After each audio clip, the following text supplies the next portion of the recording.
दी हैं करने को, जिससे क्या उनको बाद में क्या पछतावा होगा। मीन्स उसे लगा मीन्स को चोरी वगैरह करनी आई है क्योंकि उन्हें जरूरत है।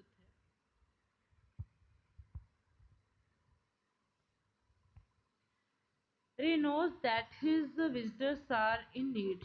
जो रे है उसे पता चल जाता है कि उसके जो विजिटर हैं, शॉपर्स हैं, वो नीड में है, जरूरत में है, उसे किस चीज की जरूरत है।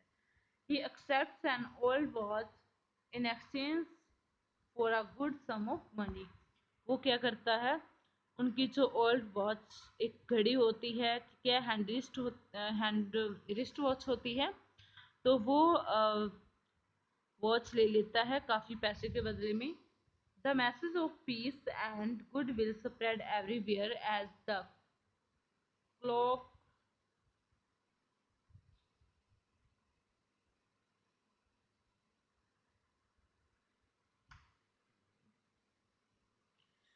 As a clocks merry Christmas.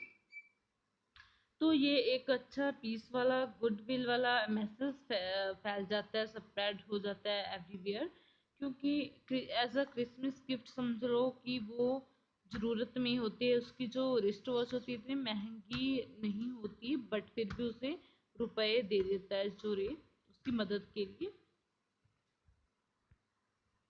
The clocks ticked on. जो क्लॉक्स हैं वो टिक टिक करती हैं।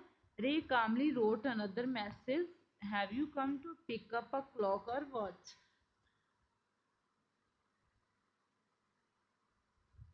तो रे क्या करता है, कामली बहुत शांति से दूसरा मैसेज लिखता है और उस पर क्या लिखा होता है, have you come to pick up a clock और वॉच, कि आप क्या वॉच लेने आए हो या फिर clock. Then he pointed to the long board filled with hanging clocks and. फिर वो क्या करता है, जो शॉपर होता है वो किसकी ओर इशारा करता है, लॉन बोर्ड की तरफ, जो कि क्या है, लटका हुआ होता है, क्लॉक से भरा हुआ होता है।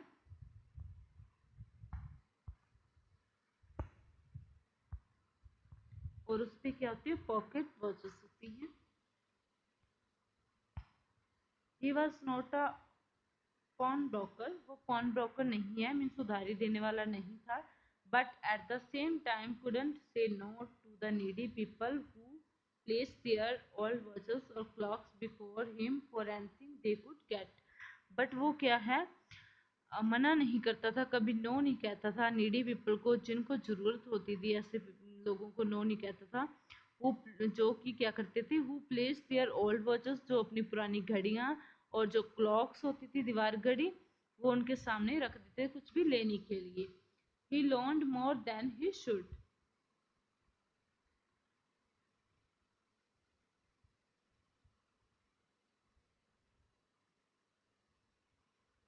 वो क्या कर देता था, उतने पैसे ज्यादा ही देता था जितने को उसे नहीं देने चाहिए। They would be there when the owners wanted them back. वो जो घड़ियां थी जो वो देता था, ठीक है, वो वापस वहीं, जब भी ओनर्स लेना चाहते थे वो वहीं पे होती थी, वो ले सकती थी। At the same price he had paid with no interest. और वो भी सेम प्राइस में, जितने उसका कोई इंटरेस्ट नहीं था, उसमें इंटरेस्ट नहीं था, मीन्स ब्याज नहीं लेता था, वो वैसा के वैसे ही उतने रुपीज में ही दे देता था। मीन टू से दैट वो हेल्प करता था सिर्फ लोगों की, कोई उधारी देने वाला, ब्याज पे देने वाला नहीं था। Then the older man seemed to feel a little easier। तो ओल्ड मैन ने क्या थोड़ा easier फील किया। took out his hand from his pocket, अपना हाथ पॉकेट से निकाला, and quickly looked at the watch on his wrist। और उसकी जो रिस्ट पे वॉच थी, ठीक है, उसकी ओर देखा। How much will you give me for this, the main road. और उस मैन ने क्या लिखा कि कितना मुझे इस रिस्ट वॉच के लिए तुम कितना दोगे। रे notice a little shame in the grey eyes looking at him. रे ने क्या है, लिटिल थोड़ी शर्म सी महसूस की उसकी आंखों में देखते हुए।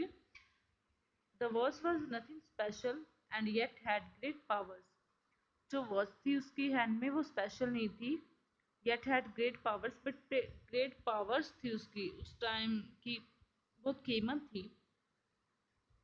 It was something to exchange. ये क्या कुछ ऐसा था जिससे एक्सचेंज हो सकता था। A way out of a bad situation, जिससे कि एक बैड सिचुएशन से निकला जा सकता था।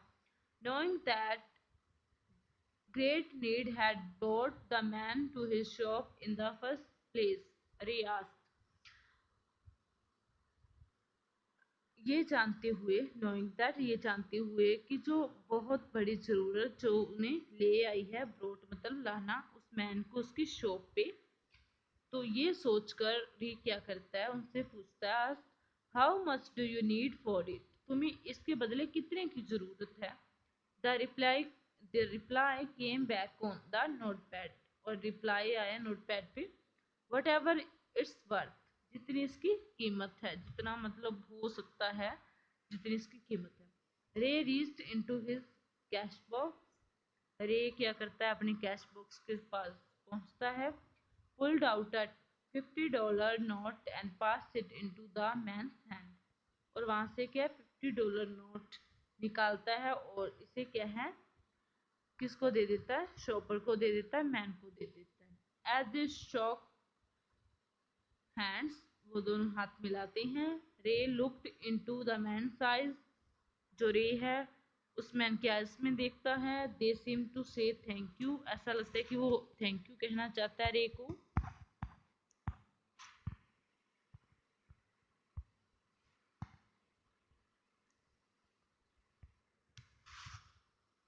They both knew the was not worth that much. वो दोनों जानते थे कि जो वो घड़ी है वो इतनी रुपीस की नहीं है जितना कि उसे मिल गया है। Before turning to leave, the man wrote, जब मतलब जा ही रहा था, मतलब वापस मुड़ने ही वाला था, तो उससे पहले मैन ने रोट किया, I will be back to pick it up as soon as I can, कि मैं इस घड़ी को क्या है जल्दी ही वापस, जितना जल्दी हो सके वापस लेने आऊँगा। मैरी क्रिसमस, और फिर बाद में लिखा मैरी क्रिसमस, मतलब शुभकामनाएं क्रिसमस की। The little story ended on the half hour with the clocks striking all together. जो लिटिल स्टोरी है वो किससे खत्म होती है, हाफ आवर जो क्लॉक्स स्ट्राइकिंग ऑल टुगेदर, मतलब जो एक साथ घड़ियां बजती हैं। The timepieces, which had been looking on silently all the while, rang out the time with such a feeling that even Ray thought he could hear them. जो घड़ियां थी, टाइम पीसेस थे, ठीक है, वो इस प्रकार से उनका रे को फीलिंग आई जैसा कि वो उन्हें सुन सकता है, कि वो टाइम जो एक्चुअल था, ठीक है, वो इतना अच्छा था। Their sweet musical message was filled with hope, जो उसका स्वीट म्यूजिकल मैसेज है वो क्या है, एक उम्मीद के साथ भरा हुआ था। The timeless message of piece on earth, good will towards all, जो टाइमलेस मैसेज है, जो कभी खत्म होने वाला मैसेज नहीं है, जो क्या है, पीस, शांति अर्थ पे, और गुडविल टुवर्ड्स ऑल, और सभी की सबकी तरफ क्या है, एक अच्छा मतलब भला करना किसी का। was felt by the three men who stood in the old clock shop, वो ये चीज किसके द्वारा, तीनों के द्वारा महसूस की गई। लाइक रे ने उनकी हेल्प की थी, ठीक है, उन्हें भी बहुत अच्छा लगा जब वो उनको रे ने इस प्रकार हेल्प की, ठीक है, जबकि वो जानते थे कि जो रे की वो शॉपर की जो वॉच थी वो इतनी वर्ती नहीं थी, मतलब इतनी कीमती नहीं थी, फिर भी उन्हें रुपीस दिए गए just to do help, help करने के लिए रे ने दिए थे। तो ये चीज़ तीनों को फील हुई कि एक अच्छा मैसेज गया कि हमें दूसरों की क्या करनी चाहिए।